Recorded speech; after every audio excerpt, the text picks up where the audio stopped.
Aşgabatdyň häkimetleri daşary ýurt firmalarynyň işgärlerine we olara hususy jaýlaryny kreyine berýän raýatlara garşy basyşlaryny besetdi. Häzirki wagtda daşary ýurtlaryň kreyine alýan şol öňkü jaýlarynda ýaşamagyna ruhsat berilýär diýip Azatlyk radiosynyň habarçysy 17 dekabrda Aşgabatdan habar berdi. Bellesek bu maglumat Aşgabatda ýaşaýan daşary ýurtlardan kreyine alýan jaýlaryndan çykyp myhmanhanalara göçmegiň talap edilýändigi barada mundan bir hepde çemesi ozal Azatlyk radiosunda we Garaşsyz neşirde çap edilen habarlardan soň peýda boldy. Azatlyň habarçysy bilen söhbetdeş bolan daşary ýurt firmalarynyň işgärleriniň we olara hususy jaýlaryny kreyine berýän raýatlaryň ençemesi şäher häkimliginiň işgärleriniň özlerini sorag ýygy etmegi betedendigini gurrun berdi. Bu wagtlaryň dymyşlykmy belli däl, ýöne indi häkimliginiň işgärleri daşary ýurtlary kreyine berýän jaýyňyzdan çıkarın diýip basyş etmeýärler. Bizi häkimlige de çağırmaýarlar.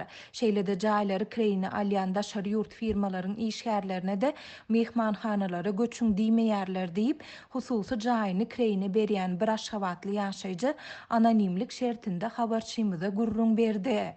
Azatlyk radiosynyň bu ýagdaýlar barada Aşgabat şäher häkimliginden goşmaça maglumat almak boýunça eden synanşyklary häzirlikçe netije bermedi.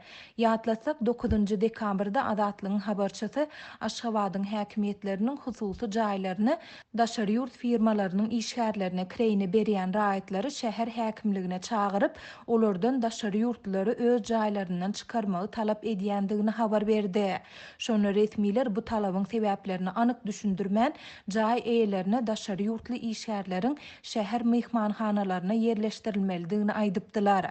Azatlygyň habarçysy bilen söhbetdeş bolan jaý eýleri bu talap amala aşyrylsa munyň hem jaý eýlerine hem-de daşary ýurtlary kyn ýagdaýa saljakdygyny gurrun beripdiler. Biziň girdejimiz keseler şeýle-de bu öz işgärleriniň jaý kreylerini töleýän firmalara da agram salar. Sebäbi jaý krey ortaça $500-700 bolsa, mehmanhanalaryň gündelik tölegi $50 başlanýar. Mundan başga mehmanhanalary da nahar bişirip hem bolmaýar. Bu hem daşary ýurtlar üçin goşmaça çykdajy bolar diýip Aşgabatly jaý eýesi aýdypdy.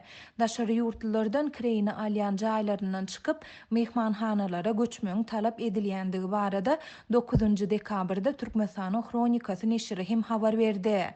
Şonu neşiriň çeşmeleri bu çäräni hökümetiň ýurtdaky agyr ykdysady ýagdaý sebäpli büdjeti doldurmak üçin islenlik mümkinçiligi oýlap tapmak synanşygy diýip düşündiripdiler.